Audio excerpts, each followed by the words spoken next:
मैंने पैसे बचाने के चक्कर में एक ऐसा घर किराए पर लिया था जहां पहले किसी की मौत हो चुकी थी, जिस पर वहां शिफ्ट होने की पहली रात पानी का नल अपने आप चालू हो जाता है, जिसे देखकर मैं हवा में ही चिल्लाकर कहता हूँ, पानी का बिल तुम ही दोगी, समझी ना? जिस पर पानी तुरंत बहना बंद कर देता है। मुझे लगा बात वहीं खत्म हो गई, लेकिन अगले ही दिन मैं डाइनिंग टेबल पर 3 डिशेस, एक सूप और साथ में एक नोट रखे हुए देखता हूँ जिस पर लिखा होता है, खाने का खर्च 25 युआन। मैं उस नोट को लगभग आधे मिनट तक घूरता रहता हूँ, जिसके बाद मेरे दिमाग में तेज कैलकुलेशन शुरू हो जाती है। 3 डिशेस, एक सूप, मीट मीट और वेजिटेबल्स दोनों, ऊपर से खुशबू इतनी जबरदस्त कि मुंह में पानी आ जाए। बाहर किसी रेस्टोरेंट में ऐसा खाना कम से कम 50 युआन का आता और वो सिर्फ 25 ले रही थी, जिस पर मैं तुरंत सोचता हूँ, इतना फायदे का डील हो तो डर किस चीज का। 3 दिन से भूखे इंसान के लिए भूत वूत कोई मायने नहीं रखते। इसके बाद मैं चॉपस्टिक्स उठाकर चमचमाता हुआ ब्रेस्ट पॉक का एक टुकड़ा मुंह में डालता हूँ। फैटी होने के बावजूद बिल्कुल ऑनिली नहीं, स्वाद जीभ पर पड़ते ही फैल जाता है, इतना टेस्टी कि मैं लगभग अपनी जीभ ही निगल जाता। फिर मैं तूफान की तरह खाना खाते हुए हवा में बड़बड़ाना शुरू करता हूँ, सुनो मिस गोस्ट, तुम भी ना बहुत कंजूस हो, मरने के बाद भी इतना हिसाब किताब कौन रखता है,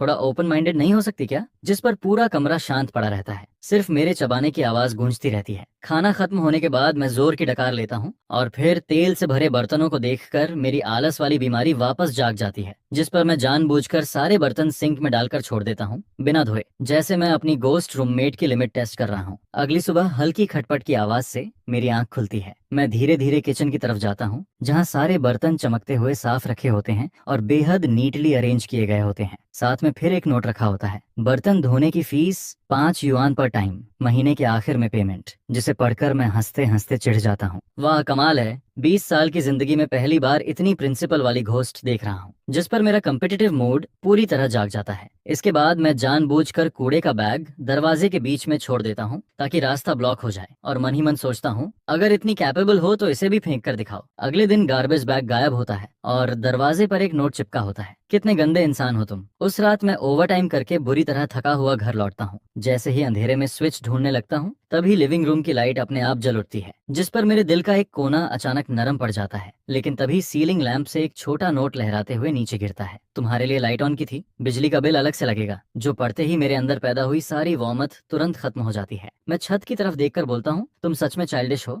मरने के बाद भी एलीट लोगों वाली एटीट्यूड नहीं गई तुम्हारी। इसके बाद हमारी जिंदगी ऐसे ही फनी फाइट्स और छोटे मोटे प्रैंक में गुजरने लगती है। धीरे धीरे मैं अपनी घोस्ट रूममेट की पर्सनैलिटी समझने लगता हूँ। उसका नाम शेन शिंगलान था, जो उसने पूरे एक हफ्ते तक मेरे लगातार पूछने के बाद आखिरकार नोट पर लिखकर बताया। उसे क्लीनलीनेस ऑब्सेशन था। मैं सिर्फ एक बाल जमीन पर गिरा दूं तो वो अपने आप उड़कर डस्टबिन में चला जाता, जिस पर मुझे समझ आने लगता है कि उसे ओसीडी भी है। मेरी बुक शेल्फ पर अगर एक भी बुक हाइट के हिसाब से अरेंज ना हो तो अगले दिन वो परफेक्टली सेट मिलती है। वो खाना बहुत शानदार बनाती थी, लेकिन बेहद रिवेंजफुल भी थी। मैंने बस एक बार कैजुअली कह दिया था कि आज खाना थोड़ा सॉल्टी है, जिसके बाद उसने लगातार 3 दिन तक मुझे सिर्फ उबली हुई सब्जियां खिलाई। वो जुबान से भी बहुत डेंजरस थी। एक दिन मैं सेल से खरीदी हुई शर्ट पहनकर मिरर के सामने खुश हो रहा था, तभी शीशे पर पानी की भाप से एक लाइन उभरती है, तुम्हारा फैशन सेंस चिंता का विषय है। जिस पर मैं गुस्से में पैर पटकते हुए बोलता हूँ, और मेरा वॉलेट उससे भी ज्यादा चिंता का विषय है, तुम्हें क्या प्रॉब्लम है? इसके बाद मिरर पर दूसरा सेंटेंस उभरता है, दोनों एक जैसे ही पैथेटिक हैं। धीरे धीरे मैं उसकी मौजूदगी का आदी हो जाता हूँ, बल्कि थोड़ा एंजॉय भी करने लगता हूँ। कम से कम अब मुझे रोज इंस्टेंट नूडल्स नहीं खाने पड़ते, और कम से कम इस ठंडी बड़ी सिटी में कोई तो था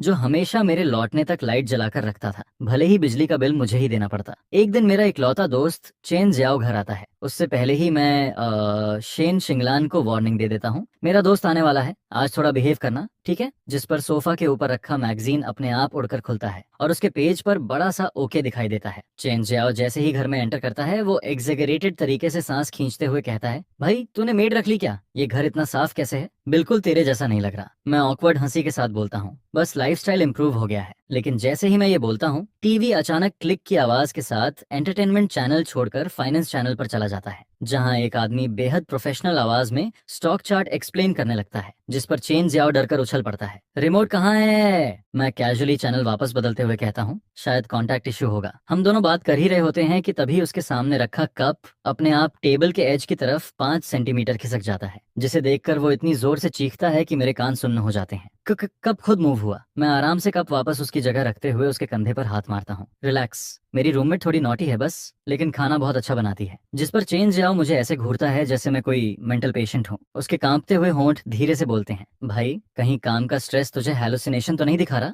मैं सिर्फ लंबी सांस छोड़ देता हूँ, क्योंकि मुझे पता था कि ये चीज किसी को एक्सप्लेन नहीं की जा सकती। इसके बाद मैं डरे हुए चेन जहो को विदा करके वापस सोफा पर बैठ जाता हूँ, थोड़ा लोनली फील करते हुए। शायद ऐसी अजीब जिंदगी जीने वालों पर कोई यकीन नहीं करता। तभी लिविंग रूम की लाइट हल्की डिम हो जाती है और माहौल अचानक सॉफ्ट लगने लगता है। मैं मुड़कर बालकनी के पास लगे बड़े ग्लास विंडो की तरफ देखता हूँ, जहाँ पहली बार मुझे शेन शिंगलान दिखाई देती है। वो आधी ट्रांसपेरेंट थी, जैसे धुंध से बना कोई इंसान। उसने सफेद ड्रेस पहनी हुई थी और हाथ में क्लॉथ लेकर विंडो को ध्यान से साफ कर रही थी। वही विंडो जिसे मैं सुबह ठीक से साफ नहीं कर पाया था। उसकी हर मूवमेंट बेहद फोकस्ड और एलिगेंट लग रही थी, जैसे वो हर काम को परफेक्शन के साथ करना चाहती हो। जिस पर अचानक मुझे महसूस होता है कि दोस्त की चिंता या दुनिया की मिसअंडरस्टैंडिंग अब इतनी इंपॉर्टेंट नहीं रही, क्योंकि इस विशाल शहर में आखिरकार मेरे पास एक घर था और एक बेहद अजीब लेकिन खास फैमिली मेंबर भी। लेकिन खुशियां ज्यादा दिन टिकती नहीं। कुछ समय बाद कंपनी डाउनसाइजिंग शुरू कर देती है। एक ठंडी ईमेल, कुछ फॉर्मल शब्द और मेरी छोटी सी नौकरी खत्म हो जाती है, जिस पर मैं कार्डबोर्ड बॉक्स हाथ में लिए भीड़ भाड़ वाली सड़क पर चलता रहता हूँ। और पहली बार मुझे सच में ऐसा महसूस होता है जैसे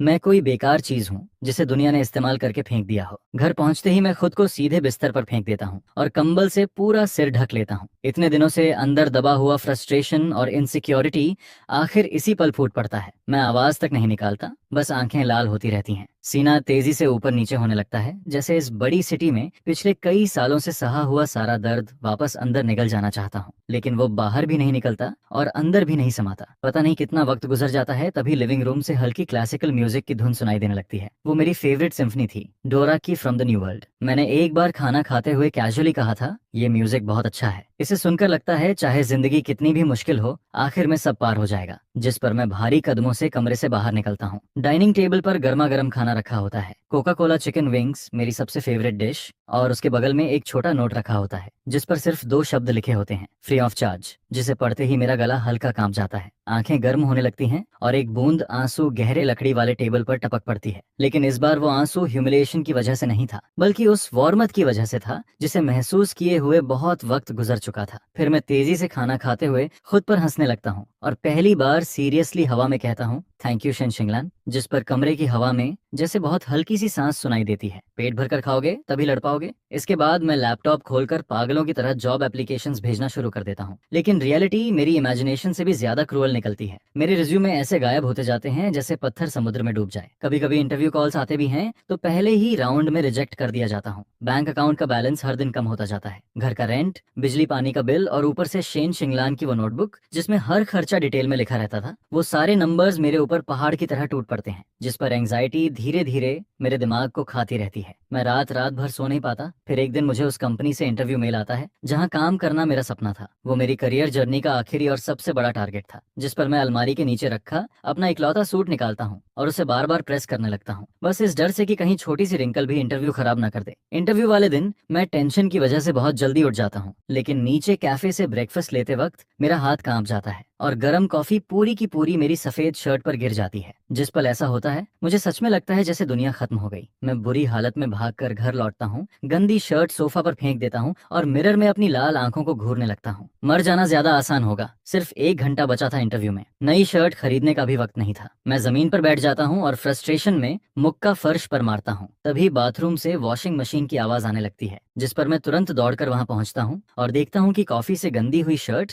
अपने आप वॉशिंग मशीन में घूम रही है। 20 मिनट बाद वॉशिंग खत्म होती है, फिर ड्रायर शुरू हो जाता है और अगले 20 मिनट बाद परफेक्टली साफ और प्रेस्ड शर्ट मेरे कमरे के दरवाजे पर टंगी होती है। मैं उस शर्ट को ऐसे देखता हूँ जैसे सपना हो, फिर जल्दी से कपड़े बदलकर घर से निकल जाता हूँ। लेकिन सबवे स्टेशन पहुंचते ही मेरी हालत खराब हो जाती है। मॉर्निंग रश आवर में वहाँ इतनी भीड़ होती है कि पैर रखने की जगह तक नहीं थी। मैं हर गुजरते सेकंड के साथ पैनिक होने लगता हूँ। पसीना लगातार बहता रहता है और जब मैं हार मानकर बस लेने का सोचता हूँ, तभी मेरे बगल वाले ऑटोमेटिक गेट से अचानक बीप की आवाज आती है। ग्रीन लाइट जलती है और गेट अपने आप खुल जाता है। मैं एक पल के लिए फ्रीज हो जाता हूँ, लेकिन सोचने का वक्त नहीं था, जिस पर मैं तुरंत प्लेटफॉर्म की तरफ भागता हूँ। वहाँ मेरी वाली सबवे की डोर्स धीरे धीरे बंद हो रही थी। मेरा दिल बैठ जाता है, लेकिन ठीक उसी पल जैसे किसी चीज ने डोर्स के बीच खुद को फंसा दिया हो। अलार्म बजता है और डोर्स दोबारा खुल जाती हैं, जिस पर मैं किसी तरह अंदर घुस जाता हूँ। ट्रेन के अंदर खड़े होकर मैं जोर जोर से सांस लेने लगता हूँ। दिल इतनी तेजी से धड़क रहा था कि जैसे बाहर निकल आएगा। इतनी सारी कॉइंसिडेंसेस, ऐसा लग रहा था जैसे कोई इनविजिबल पर्सन मेरे लिए रास्ता साफ कर रहा हो। मैं इंटरव्यू शुरू होने से सिर्फ 5 मिनट पहले कंपनी पहुंचता हूँ। वेटिंग रूम में बैठा हर सेकंड टॉर्चर जैसा लग रहा था। फिर मेरा नंबर आता है।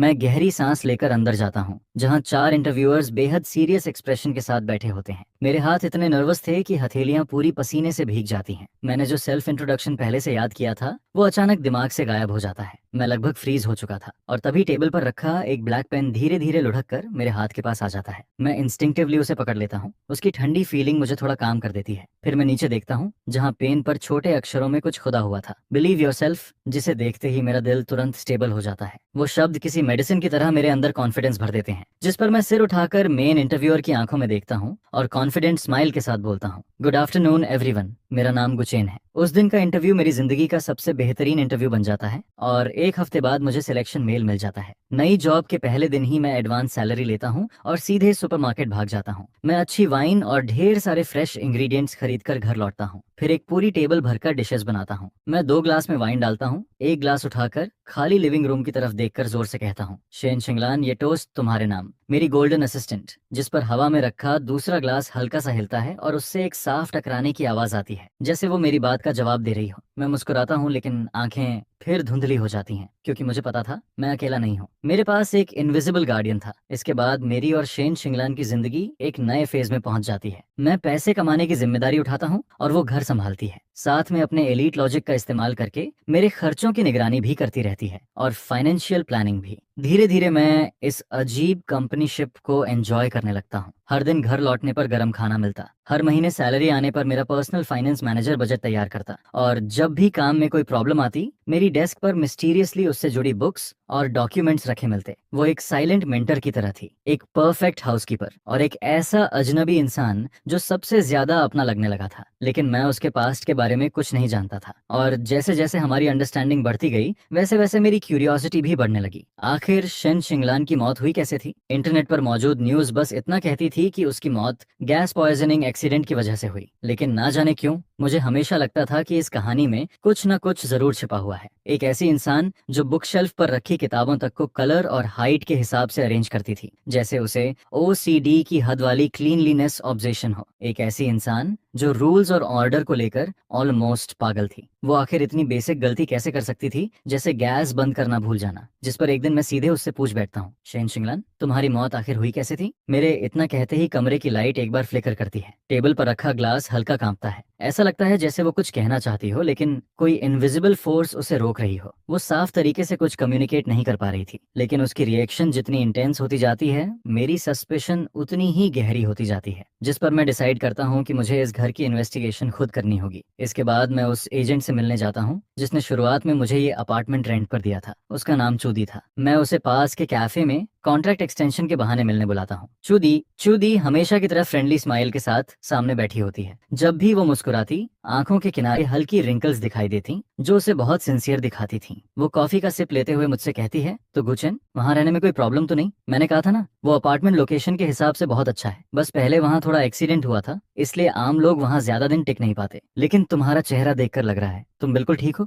मैं हल्की स्माइल के साथ कैजुअली पूछता हूँ। वैसे मुझे थोड़ा क्यूरियोसिटी हो रही थी, उस घर में पहले एग्जैक्टली क्या हुआ था। मैंने इंटरनेट पर सर्च किया, लेकिन वहाँ की न्यूज बहुत वैग थी।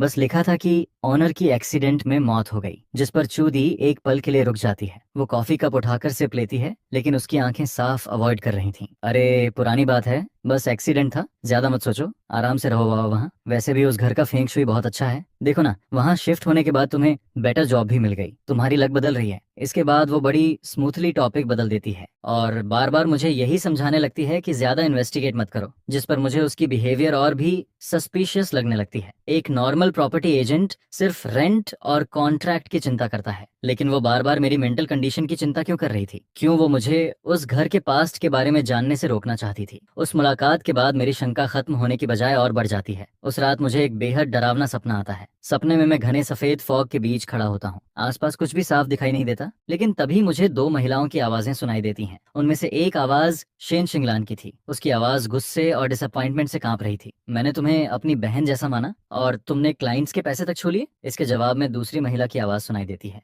वो आवाज थकी हुई और ऑलमोस्ट बेगिंग जैसी थी। शिंगलन, बस इस आखिरी बार मेरी मदद कर दो। मैं प्रॉमिस करती हूँ सारा पैसा वापस कर दूंगी। जिस पर शेन शिंगलन गुस्से में बोलती है, इम्पॉसिबल, ये क्लाइंट्स का पैसा है, तुम क्राइम कर रही हो। अचानक दूसरी आवाज तेज हो जाती है, तो तुम मुझे बर्बाद होते देखना चाहती हो। इसके बाद दोनों की बहस और वायलेंट होती जाती है। फिर अचानक किसी भारी चीज के गिरने की आवाज आती है और सब कुछ शांत हो जाता है, जिस पर मेरी आंख अचानक खुल जाती है। दिल बुरी तरह धड़क रहा था, पीठ पूरी ठंडी पड़ चुकी थी। वो सपना इतना रियल लग रहा था जैसे मैं खुद वहां मौजूद था। और सबसे इम्पोर्टेंट बात, सपने में शेन शिंगलन ने उस औरत को नाम से पुकारा था, चूदी। मैं तुरंत लाइट ऑन करता हूँ, तभी नोटिस करता हूँ कि स्टडी रूम का डोर थोड़ा खुला हुआ था, जबकि मुझे साफ याद था कि सोने से पहले मैंने उसे बंद किया था। मैं धीरे धीरे अंदर जाता हूँ और देखता हूँ कि डेस्क का सबसे नीचे वाला लॉक्ड ड्रॉअर खुला हुआ था। उसके अंदर एक ब्लैक लेदर डायरी रखी थी, जिसे देखकर मेरा दिल एक पल के लिए रुक जाता है। क्या शेन शिंगलान मुझे कुछ दिखाना चाहती थी? मैं कांपते हाथों से डायरी खोलता हूँ। उसमें मोस्टली फाइनेंशियल इन्वेस्टमेंट्स और डेली लाइफ की बातें लिखी थी। हैंडराइटिंग बिल्कुल वही थी जो उसके नोट्स में हुआ करती थी, साफ, एलिगेंट और शार्प। मैं तेजी से पेजेस पलटता हूँ और आखिरकार डायरी के पीछे वाले हिस्से में एक नाम बार बार दिखाई देता है, बस एक इनिशियल, सी। डायरी में लिखा था कि शेन शिंगलान और उसके बिजनेस पार्टनर ने मिलकर एक इन्वेस्टमेंट प्रोजेक्ट शुरू किया था, लेकिन बाद में उसे पता चला कि उस पार्टनर ने सीक्रेटली बहुत सारा पैसा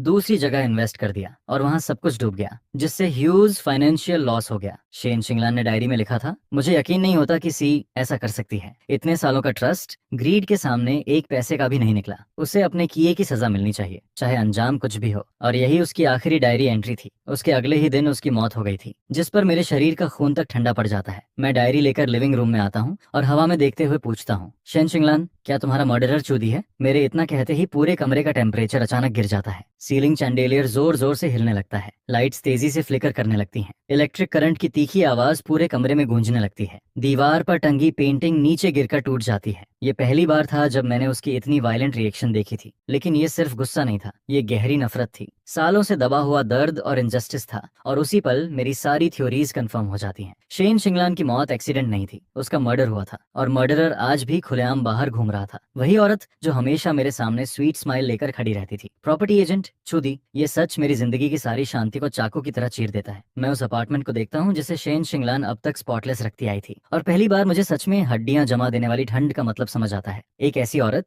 जिसे उसके सबसे ट्रस्टेड पार्टनर ने मार दिया, जिसकी आत्मा इस घर में फंसकर रह गई, जो हर दिन अपनी पुरानी हैबिट्स दोहराती रहती है, और जो अपने साथ हुई सच्चाई तक किसी को बता नहीं सकती, जबकि उसका किलर आराम से बाहर नॉर्मल जिंदगी जी रहा है। मैं ये सब जानने के बाद चुप नहीं बैठ सकता था, जिस पर मैं हवा की तरफ देखकर धीरे धीरे बोलता हूँ, शेन शिंगलान, तुम चिंता मत करो, मैं उसे वहां पहुंचा कर रहूंगा जहां उसे होना चाहिए। इसके बाद कमरे की लाइट्स धीरे धीरे शांत हो जाती हैं और फिर से वार्म कलर में बदल जाती हैं। मैं लंबी सांस लेता हूँ और प्लान बनाना शुरू करता हूँ। मुझे प्रूफ चाहिए था। डायरी एक इम्पॉर्टेंट क्लू थी, लेकिन कोर्ट में किसी को कन्विक्ट करने के लिए काफी नहीं। मुझे चूदी से उसकी असली शक्ल बाहर निकलवानी थी, जिस पर इन्वेस्टमेंट में इंटरेस्ट दिखाने का बहाना बनाकर मैं एक बार फिर चूदी से कांटेक्ट करता हूँ। इस बार मैं उसे एक शोर शराबे वाले आउटडोर रेस्टोरेंट में मिलने के लिए बुलाता हूँ, और पहले से ही अपने फोन का रिकॉर्डिंग फंक्शन ऑन करके रखता हूँ, जिस पर चूदी ठीक समय पर वहां पहुंचती है, और अब भी उसके चेहरे पर वही नरम मुस्कान होती है। तुम सच में काफी एम्बिशियस हो, अभी नई जॉब बदली नहीं और इन्वेस्टमेंट की प्लानिंग भी शुरू कर दी। जिसके जवाब में मैं खुद का मजाक उड़ाते हुए हंसता हूँ। आप तो जानती ही हैं, मैं तो पूरी तरह कंगाल हूँ। इसके बाद मैं धीरे धीरे बात को दूसरी तरफ मोड़ता हूँ और फिर कहता हूँ, लेकिन असली बात तो ये है कि सिस्टर चू की नजर बहुत अच्छी है। आपने मुझे इतना बढ़िया घर दिलाया, जिसके बाद तो मेरी किस्मत ही बदल गई। जिस पर मैं अचानक से रुककर उसे देखता हूँ। वैसे एक बात को लेकर मैं काफी क्यूरियस हूँ। इस घर की पुरानी ओनर के बारे में सुना था कि वो फाइनेंस वर्ल्ड की एक काफी टैलेंटेड पर्सन थी। क्या वो भी इन्वेस्टमेंट करती थी? मैं लगातार चूदी की आंखों में देखता रहता हूँ, और जैसे ही मैं शेन शिंगलान का नाम लेता हूँ, उसकी आंखों की पुतलियां बहुत हल्के से सिकुड़ती हैं, जिसे नोटिस करना आसान नहीं था। जिस पर वो तुरंत खुद को संभालते हुए कहती है, हाँ, मिस शेन सच में बहुत रेयर टैलेंट थी। अफसोस, इतनी टैलेंटेड होकर भी उसकी लाइफ ज्यादा लंबी नहीं रही। उसकी आवाज में दुख जरूर था,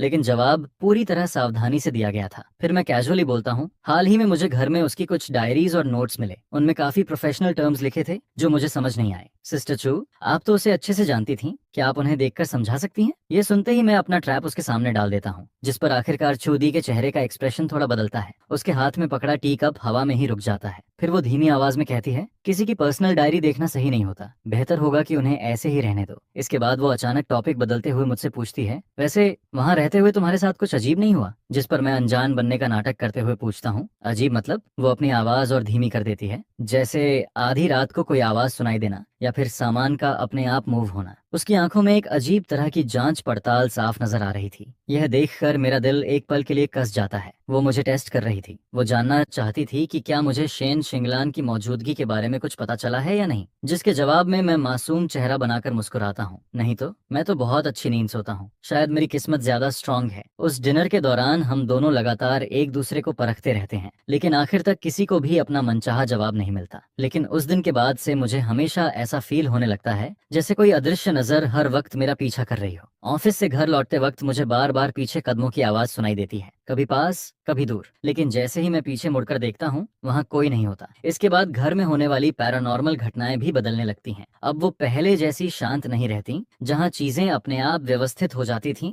या लाइट्स अपने आप जलती छोड़ दी जाती थीं। अब उनमें साफ साफ हॉस्टिलिटी नजर आने लगती है। आधी रात के समय लिविंग रूम से घिसने जैसी आवाज आने लगती है। घर घर जैसी आवाजें पूरे सन्नाटे में बेहद डरावनी लगती हैं। फिर बाथरूम के मिरर पर अचानक एक खून से बना लाल हैंडप्रिंट उभर आता है, जैसे कोई अभी अभी अंदर से घिसट कर बाहर निकला हो। लेकिन मैं जानता था कि ये सब शेन शिंगला नहीं कर रही। उसकी स्पिरिचुअल प्रेजेंस हमेशा ठंडी, शांत और मजबूर सी नरमी से भरी रहती थी, जबकि ये सारी चीजें प्योर मैलिस और धमकी से भरी हुई थीं, जिस पर मैं तुरंत समझ जाता हूँ कि यह जरूर चूदी का काम है। शायद उसने किसी को भेजा है या कोई ट्रिक इस्तेमाल की है ताकि मुझे डराकर इस घर से भगा सके। वो डर चुकी थी। उसे डर था कि कहीं मुझे शेन शिंगलान की छोड़ी हुई चीजों से कोई ऐसा सीक्रेट ना मिल जाए जो कभी सामने नहीं आना चाहिए था। एक रात मैं अचानक एक नाइटमेयर से जाग जाता हूँ, जिस पर मैं देखता हूँ कि बेडरूम की खिड़की पर हल्की धुंध जम चुकी है और उसी धुंध के ऊपर धीरे धीरे कुछ शब्द उभरने लगते हैं। बहुत खतरा है। यह शेन शिंगलान का मैसेज था। उसने अपनी पूरी ताकत लगाकर ये शब्द लिखे थे, लेकिन उसकी लिखावट पहले जैसी मजबूत नहीं थी। वो कांपती हुई,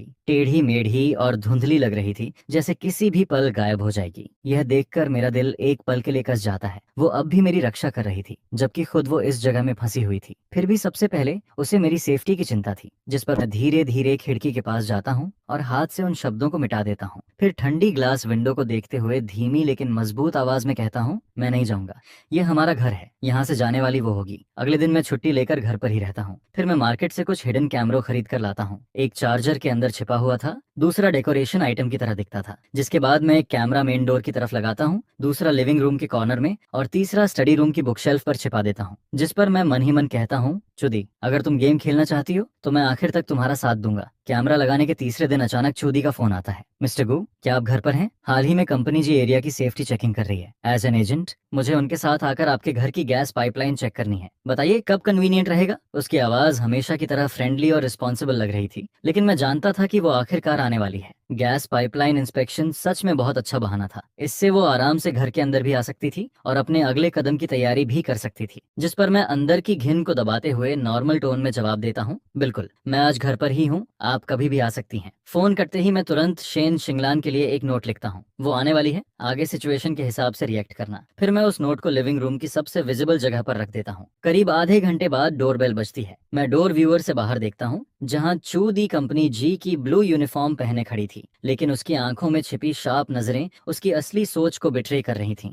मैं दरवाजा खोलकर फेक एंथुजियाज्म के साथ उसे अंदर बुलाता हूँ। सिस्टर चू, आपको इतनी मेहनत करनी पड़ रही है। जिस पर वो मुस्कुराते हुए जवाब देती है, अरे नहीं, रेजिडेंट्स की सेफ्टी सबसे जरूरी है। लेकिन जैसे ही वो घर के अंदर कदम रखती है, उसकी आंखें लगातार पूरे घर को स्कैन करने लगती हैं। Living room, dining area, balcony, और आखिर में उसकी नजर स्टडी रूम के बंद दरवाजे पर जाकर रुकती है। फिर वो कहती है, मिस्टर गो, पहले किचन की पाइपलाइन चेक कर लेती हूँ। जिस पर मैं उसके पीछे पीछे किचन तक जाता हूँ। वो वहाँ स्टोव और वाटर हीटर के आसपास सिर्फ दिखावे के लिए इधर उधर चेक करती रहती है, लेकिन उसका ध्यान बिल्कुल वहाँ नहीं था। और तभी अचानक उसके पैरों के पास रखा डाइनिंग चेयर अपने आप आधा मीटर पीछे खिसक जाता है। खर्र की हल्की आवाज पूरे किचन में गूंजती है, जिस पर चूदी बुरी तरह चौंक जाती है। उसका चेहरा पल भर में सफेद पड़ जाता है और वो घबराकर पीछे मुड़ती है, लेकिन लिविंग रूम पूरी तरह खाली था। मैं फेक सरप्राइज के साथ पूछता हूँ, क्या हुआ सिस्टर चू? जिसके जवाब में वो खुद को संभालते हुए कहती है, नहीं, शायद मेरी आंखों का भ्रम था। लेकिन उसके माथे पर ठंडे पसीने की परत साफ नजर आ रही थी। यह देखकर मेरा शक और पक्का हो जाता है। अगर किसी इंसान ने कोई गलत काम नहीं किया हो तो वो सिर्फ एक हिलती हुई चेयर से इतना क्यों डर जाएगा? इसके बाद किचन चेकिंग खत्म करके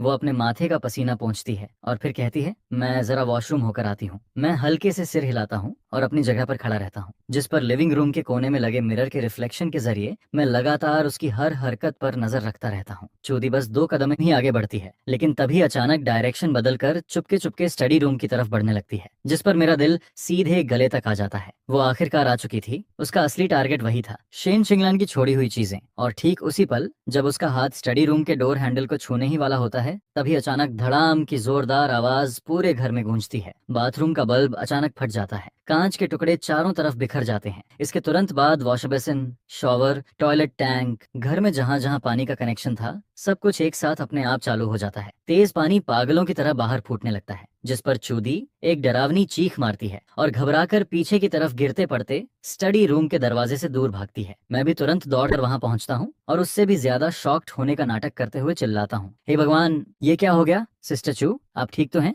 जिस पर वो कांपते हुए बाथरूम की तरफ उंगली उठाती है। उसके होंठ बुरी तरह कांप रहे थे, लेकिन डर की वजह से उससे ठीक से बोला भी नहीं जा रहा था। ये घर। मैं जल्दी जल्दी पानी का वॉल्व बंद करने का नाटक करता हूँ और फिर हेल्पलेस टोन में बोलता हूँ, अरे यहाँ अक्सर ऐसा हो जाता है, थोड़ी देर में सब ठीक हो जाएगा। शायद वायरिंग और पाइप्स पुराने हो चुके हैं। चूदी एक बार बाथरूम की हालत देखती है और फिर लिविंग रूम की तरफ नजर घुमाती है, जहाँ एक अजीब सी खामोशी फैली हुई थी। उसका चेहरा कभी हरा पड़ता तो कभी सफेद। अब उसमें स्टडी रूम के पास जाने की हिम्मत बिल्कुल नहीं बची थी, जिस पर वो जल्दी से बोलती है, मिस्टर गू, मुझे लगता है गैस पाइपलाइन में कोई प्रॉब्लम नहीं है। मुझे कंपनी में थोड़ा काम है, मैं अब चलती हूँ। वो लगभग भागते हुए बाहर निकलती है और जल्दी जल्दी अपने शूज पहनने लगती है, लेकिन जैसे ही वो दरवाजा खोलकर बाहर निकलती है, अचानक पीछे मुड़कर मुझे देखती है और इस बार उसकी आंखों में जरा भी फेक सॉफ्टनेस नहीं बची थी। उसकी नजर बर्फ जैसी ठंडी, जहरीली और साफ साफ मर्डरर इंटेंट से भरी हुई थी, जिस पर मेरा दिल फिर से कस जाता है। लेकिन मैं नजरें नहीं हटाता। मैं बिल्कुल शांत चेहरा बनाए उसकी आंखों में देखता रहता हूँ। धड़ाम, दरवाजा जोर से बंद हो जाता है। इसके बाद मैं दरवाजे से पीठ टिकाकर लंबी सांस छोड़ता हूँ। लिविंग रूम में पड़ा वो नोट,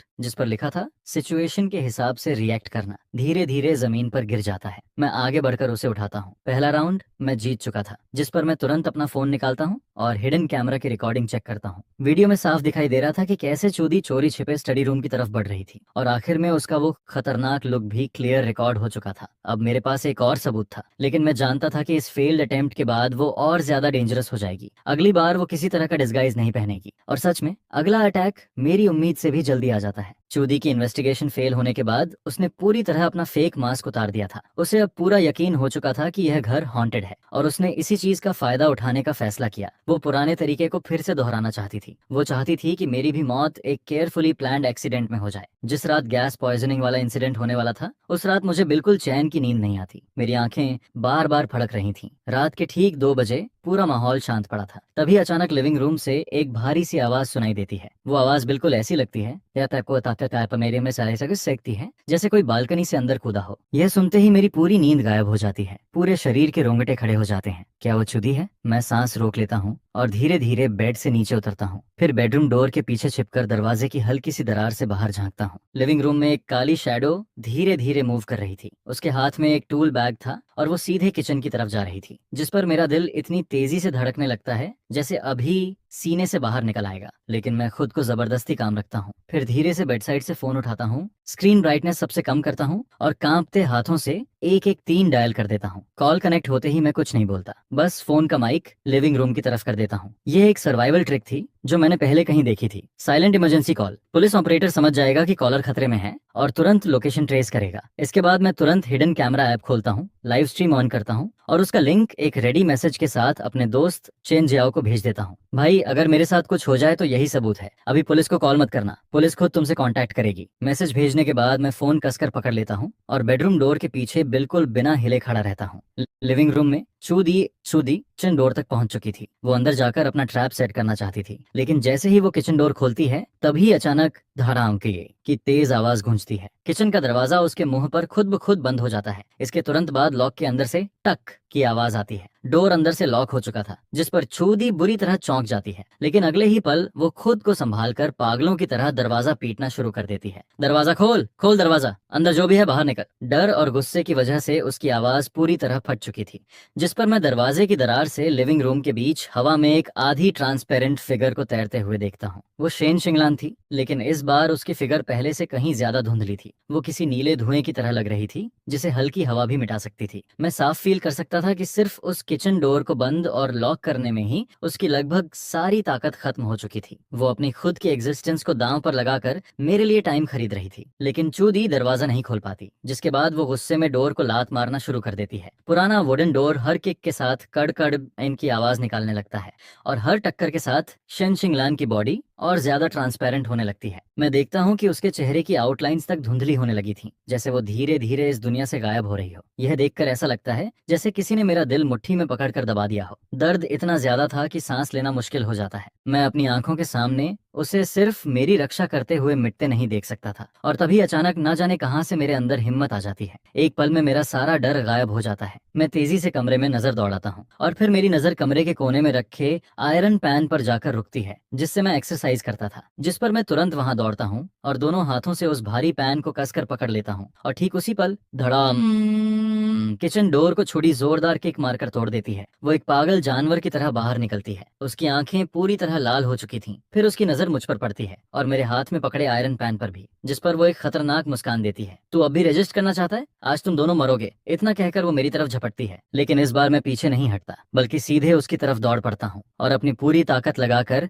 आयरन पैन उसके सिर पर दे मारता हूँ। ठाक! एक भारी आवाज पूरे घर में गूंजती है, और फिर अचानक सब कुछ शांत हो जाता है। चूदी के चेहरे का वो पागलपन भरा एक्सप्रेशन वहीं जम जाता है। वो मुझे अविश्वास से देखती है, फिर उसका शरीर ढीला पड़ जाता है और वो सीधे जमीन पर गिर जाती है। उसकी कनपटी से धीरे धीरे खून बहने लगता है। उसी वक्त मेरी आंखों के कोने में शेन शिंगलान की आखिरी धुंधली शैडो धीरे धीरे छोटे छोटे लाइट पार्टिकल्स में बदलकर हवा में गायब होने लगती है। वो चली गई, और तभी एक छोटा सा पेपर धीरे से मेरे पैरों के पास गिरता है। उस पर खून से लिखे वही फेमिलियर वर्ड्स मौजूद थे, लेकिन इस बार उनमें पहले से कहीं ज्यादा सॉफ्टनेस और केयर फील हो रही थी। एक जान के बदले एक जान, हिसाब बराबर। यह देखते ही ऐसा लगता है जैसे मेरे पूरे शरीर की ताकत एक पल में खत्म हो गई हो। मेरे हाथ से आयरन पैन छूटकर जमीन पर गिरता है, और खन की तेज आवाज पूरे कमरे में गूंजती है, जिस पर मैं सीधे घुटनों के बल जमीन पर गिर जाता हूँ। उस खून से लिखे मैसेज को देखता रहता हूँ, और मेरी आंखों से आंसू लगातार बहने लगते हैं, लेकिन मैं आवाज तक नहीं निकाल पाता। सारा खतरा आखिरकार खत्म हो चुका था। मैं चमत्कारिक तरीके से बच गया था, लेकिन मेरी दुनिया अब पूरी तरह खाली हो चुकी थी। इसके कुछ देर बाद पुलिस समय पर पहुंच जाती है और चूदी को गिरफ्तार करके ले जाती है। मुझे एक हीरो की तरह देखा जाता है जिसने एक डेंजरस क्रिमिनल को रोक दिया। पुलिस मुझे ब्लैंकेट ओढ़ाकर स्टेशन लेकर जाती है। मेरे फोन की रिकॉर्डिंग, घर के हिडन कैमरों की फुटेज और वो लाइव स्ट्रीम लिंक जो मैंने चेन जियाओ को भेजा था, सब मिलकर चूदी के क्राइम का सबसे बड़ा प्रूफ बन जाते हैं। पुलिस इंट्रोगेशन रूम में एक काइंड लेडी ऑफिसर के सामने मैं पूरी कहानी बताता हूँ, लेकिन मैंने शेन शिंगलान की मौजूदगी छिपा ली। मैं सिर्फ इतना कहता हूँ कि इस घर में आने के बाद से मुझे हमेशा ऐसा लगता था जैसे घर मुझे पहले से वार्निंग देता हो, जैसे खतरा आने पर लाइट्स ब्लिंक करना, चीजों का अपने आप गिरना, और इस बार किचन डोर का अचानक बंद हो जाना, जिसने मुझे पुलिस बुलाने और खुद को बचाने का समय दे दिया। फिर मैं धीरे से सिर झुकाकर कहता हूँ, शायद इस घर की पुरानी ऑनर की आत्मा मेरी रक्षा कर रही थी, जिस पर वो पुलिस ऑफिसर ज्यादा सवाल नहीं पूछती, बस हल्के से मेरा हाथ थपथपाकर मुझे शांत करने की कोशिश करती है। इसके बाद पुलिस चूदी की कॉल हिस्ट्री, बैंक रिकॉर्ड्स और अंडरग्राउंड गैम्बलिंग ट्रांजैक्शंस की जांच करती है, और तभी कई साल पुराना सच आखिरकार सामने आने लगता है। स्टॉक इन्वेस्टमेंट में बुरी तरह फेल होने के बाद चूदी ने सिर्फ अपने क्लाइंट्स के पैसे ही नहीं डुबोए थे, बल्कि खासकर शेन शिंगलान के करोड़ों रुपए भी गायब कर दिए थे। इसके अलावा उस पर गैम्बलिंग डेट्स का भारी बोझ भी था। जब शेन शिंगलान को इस फ्रॉड का पता चला और उसने चूदी से खुद सरेंडर करने को कहा, तब वो पूरी तरह कॉर्नर्ड हो चुकी थी, जिस पर उसने शेन शिंगलान का मर्डर कर दिया। पुलिस इन्वेस्टिगेशन में पता चलता है कि आर्ग्यूमेंट के दौरान उसने किसी भारी चीज से शेन शिंगलान के सिर पर हमला किया था, और उसके बाद गैस पॉइजनिंग एक्सीडेंट का फेक सीन क्रिएट किया ताकि सबको लगे कि उसकी मौत एक हादसा थी। इतने सालों तक चूदी रियल एस्टेट एजेंट बनकर उसी घर पर नजर रखती रही, क्योंकि उसे डर था कि कहीं कोई टेनेंट ऐसा क्लू न ढूंढ ले जो उसके क्राइम को एक्सपोज कर दे। और जब उसे लगा कि मेरे और शेन शिंगलान के बीच किसी तरह का कनेक्शन बन चुका है, तब उसने मुझे भी खत्म करने का फैसला कर लिया। वो चाहती थी कि मैं भी उसी घर का एक और सीक्रेट बन जाऊं। आखिरकार पूरा सच दुनिया के सामने आ जाता है। कुछ दिनों बाद हर बड़े मीडिया चैनल पर इस केस की खबर चलने लगती है। कई सालों से दबा हुआ यह मर्डर केस आखिरकार सबके सामने आ चुका था। अब शेन शिंगलान का नाम किसी एक्सीडेंटल डेथ जैसे मजाकिया शब्दों से नहीं जोड़ा जाता। उसकी बदनामी आखिरकार साफ हो चुकी थी, जिस पर मैं टैक्सी में बैठा फोन पर न्यूज देखता हूँ और लंबी सांस छोड़ता हूँ। फिर मैं उस जगह लौटता हूँ जिसे मैं और वो अपना घर कहते थे। दरवाजा खोलकर अंदर कदम रखते ही मुझे वही फेमिलियर साफ सुथरा कमरा दिखाई देता है। बड़ी विंडो से आती धूप पूरे फ्लोर पर पड़ रही थी। कमरे में धूल का एक कण तक नहीं था। सब कुछ बिल्कुल वैसा ही था जैसा मैं छोड़कर गया था। घर के हर कोने में उसकी मौजूदगी के निशान अब भी बाकी थे। सही तरीके से रखी बुक्स, चमकता हुआ फ्लोर, किचन में परफेक्टली अरेंज्ड मसालों के जार्स। लेकिन मैं जानता था वो अब यहाँ नहीं थी। अब कभी खून से लिखे हुए वो फनी बिल्स नहीं आएंगे जहाँ वो खाने का हिसाब बराबर करती थी। अब रात को मेरे लिए छोड़ी गई वार्म लाइट नहीं मिलेगी जिसके नीचे बिजली का बिल अलग से लिखा हो। अब कभी वो सफेद ड्रेस वाली धुंधली शैडो रात में मेरे सामने नहीं आएगी। यह सोचते ही पहली बार मुझे असली लोनलीनेस फील होती है। ऐसी लोनलीनेस जो इंसान को अंदर से तोड़ दे। मैं सोफा के पास जाकर वो पिलो पकड़ लेता हूँ जिसे वो सबसे ज्यादा इस्तेमाल करती थी। फिर अपना चेहरा उसमें छिपाकर जोर जोर से रोने लगता हूँ। बहुत देर तक रोने के बाद मैं कमरे की सफाई शुरू करता हूँ, क्योंकि मैं जानता था उसे क्लीनलीनेस कितनी पसंद थी। मैं इस घर को मेसी नहीं छोड़ सकता था। स्टडी रूम साफ करते वक्त मुझे डायरी के नीचे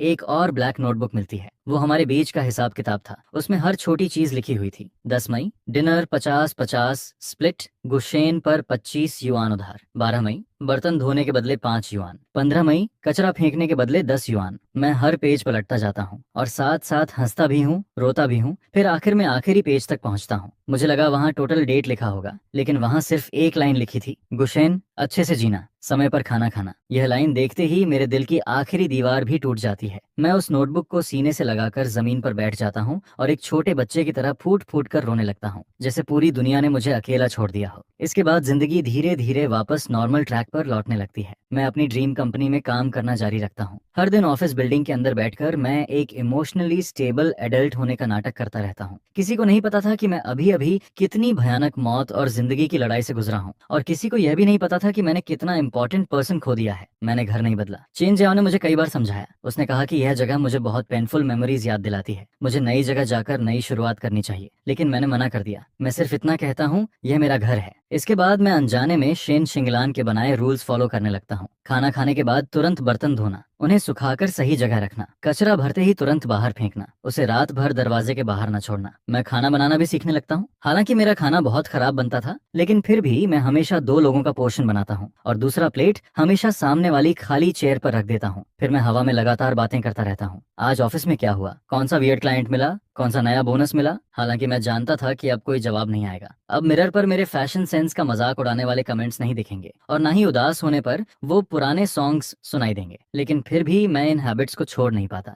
जैसे ऐसा करने से वो अब भी यहीं कहीं मौजूद हो। इसके बाद मैं पूरी तरह अपने काम में डूब जाता हूँ। पहले से कहीं ज्यादा मेहनत करने लगता हूँ। मैं कई बड़े प्रोजेक्ट्स जीतता हूँ, प्रमोशन मिलता है, सैलरी बढ़ती है, करियर तेजी से ऊपर जाने लगता है। ऑफिस के लोग कहते हैं कि मैं पूरी तरह बदल गया हूँ। पहले से ज्यादा काम, डिसिसिव और टायरलेस हो चुका हूँ। लेकिन सिर्फ मैं जानता था मैं ये सब इसलिए कर रहा हूँ ताकि वो कहीं से मुझे देख सके। मैं चाहता था कि उसे पता चले कि मैं सच में अब अच्छी जिंदगी जी रहा हूँ। जिस पर अपनी पहली बड़ी प्रोजेक्ट बोनस मिलने के बाद मैं सीधे शहर के बाहर बने सेमेट्री पहुंचता हूँ। काफी देर खोजने के बाद मुझे आखिरकार शेन शिंगलान की ग्रेव मिल जाती है। तस्वीर में वो हमेशा की तरह बेहद खूबसूरत और एलिगेंट लग रही थी। उसके चेहरे पर वही प्राउड ऑरा था जो किसी भीड़ में भी सबसे अलग नजर आता था। मैं उसकी ग्रेव के सामने सफेद क्राइसेंथेमम्स का बुके रखता हूँ। फिर अपने बैग से एक A4 पेपर निकालता हूँ और उसे बर्निंग पॉट में जलाने लगता हूँ। उस पेपर पर लिखा था, घर का रेंट, बिजली पानी का बिल, खाने का खर्चा, सिक्योरिटी फी और मेंटल डैमेज कंपेंसेशन। टोटल पूरी जिंदगी। शेन शिंगलान ने सब कुछ पहले ही चुका दिया है। अगले जन्म में ट्रीट मेरी तरफ से होगी। जलती हुई आग की रोशनी मेरे चेहरे पर पड़ती रहती है। मैं मुस्कुराता हूँ, लेकिन मेरी आंखों से आंसू लगातार गिरते रहते हैं। ये सब खत्म करने के बाद मुझे लगा कि अब मेरी और उसकी कहानी यहीं खत्म हो चुकी है। लेकिन फिर वो दिन आता है। उस दिन एक अर्जेंट प्रोजेक्ट की वजह से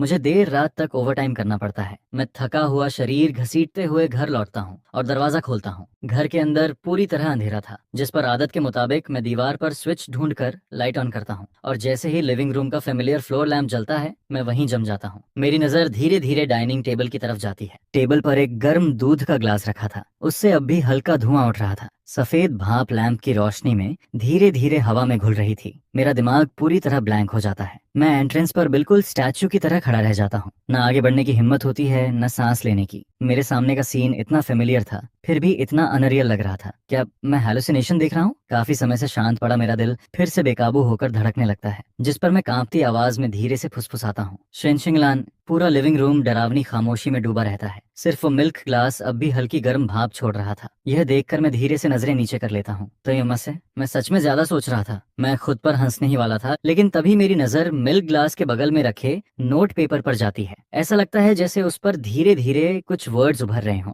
जिस पर मैं सांस रोककर उस छोटे से येलो स्टिकी नोट को घूरने लगता हूँ। और फिर ब्लैक इंक से लिखे फेमिलियर वर्ड्स एक एक करके सामने आने लगते हैं। Light bill 5 yuan, milk charge 15 yuan, month and पर पेमेंट करना। यह आखिरी लाइन पढ़ते ही मेरी आंखों से आंसू फूट पड़ते हैं। लेकिन इस बार यह दुख के आंसू नहीं थे, यह उस खुशी के आंसू थे जो किसी खोई हुई चीज को दोबारा पा लेने पर निकलते हैं। मैं खुद को रोक नहीं पाता, हंसते हंसते रोने लगता हूँ। फिर पूरे एम्प्टी लिविंग रूम में जोर से चिल्लाता हूँ, शनचिंगलन, तुम सच में बहुत कंजूस हो, तुम सच में खून निचोड़ लेने वाली इंसान हो। और तभी लैम्प की रोशनी के नीचे वो शैडो जिसे मैं हर दिन याद करता था धीरे धीरे शेप लेने लगती है। इस बार पहले से कहीं ज्यादा क्लियर। हालांकि उसकी बॉडी अब भी ट्रांसपेरेंट थी, लेकिन मैं उसे साफ देख पा रहा था। वो सफेद ड्रेस पहने खड़ी थी, उसके चेहरे पर वही फेमिलियर हेल्पलेस लेकिन केयरिंग स्माइल थी। वो कुछ नहीं बोलती, लेकिन उसकी आंखें सब कुछ कह देती हैं। उस दिन मुझे समझ आता है कि उस रात मुझे बचाते वक्त उसकी आत्मा खत्म नहीं हुई थी। उसने बस अपनी सारी ताकत खो दी थी और डीप स्लीप जैसी हालत में चली गई थी। और फिर मेरी यादें, मेरा हर दिन अच्छे से जीना, उस घर को वैसे ही संभाल कर रखना, मेरी वो स्टबर्न फीलिंग्स, यही सब धीरे धीरे उसकी ताकत बन गए। जैसे मेरी इमोशंस ही उसे फिर से इस दुनिया में वापस खींच लाई हूँ। जिस पर मैं भर्राई आवाज में उससे पूछता हूँ, तुम गई क्यों नहीं? तुम्हारा इनजस्टिस खत्म हो चुका है, अब तुम वहां जा सकती हो जहां तुम्हें जाना चाहिए। लेकिन वो सीधे जवाब नहीं देती। वो धीरे धीरे एंट्रेंस के पास शू कैबिनेट की तरफ बढ़ती है, फिर अपनी उंगली कैबिनेट की तरफ इशारा करती है। मैं कंफ्यूज्ड होकर आगे बढ़ता हूँ और कैबिनेट खोलता हूँ, और तभी मेरी नजर अंदर रखी एक बिल्कुल नई विमेन्स स्लीपर्स पर पड़ती है। वो स्लीपर्स मैंने पहले कभी नहीं देखी थी। फिर अचानक मुझे याद आता है, ये वही स्लीपर्स थी जिन्हें मैंने एक दिन सुपरमार्केट में बिना वजह खरीद लिया था। उस वक्त मुझे खुद नहीं समझ आया था कि मैंने उन्हें क्यों खरीदा। बस ऐसा लगा था कि इस घर में ऐसी स्लीपर्स होनी चाहिए। जिस पर मैं धीरे धीरे उसकी तरफ देखता हूँ, और तभी मुझे एहसास होता है जिंदगी फिर से वहीं लौट आई थी जहां से सब शुरू हुआ था। लेकिन अब सब कुछ पहले से अलग था। मैं उसके हेल्पलेस स्माइल वाले चेहरे को देखता हूँ और खुद भी मुस्कुरा देता हूँ। सही कह रही हो, अब और कहाँ जाना है? ये घर तुम्हारा भी है और मैं भी तुम्हारा अफसोस फैमिली हूँ। विंडो से आती धूप पूरे कमरे में फैलने लगती है। रोशनी में छोटे छोटे डस्ट पार्टिकल्स हवा में नाचते रहते हैं, और उसी रोशनी के बीच दो सोल्स एक दूसरे के सहारे खड़े रहते हैं। हम दोनों अब एक दूसरे के सबसे स्पेशल फैमिली बन चुके थे। इस भीड़ भाड़ वाले शहर में हमारी साथ रहने की कहानी अब भी जारी रहने वाली थी। और हाँ, उस अकाउंट बुक की कहानी भी, वो स्वीट बिल्स जिनका हिसाब शायद जिंदगी भर कभी खत्म नहीं होगा।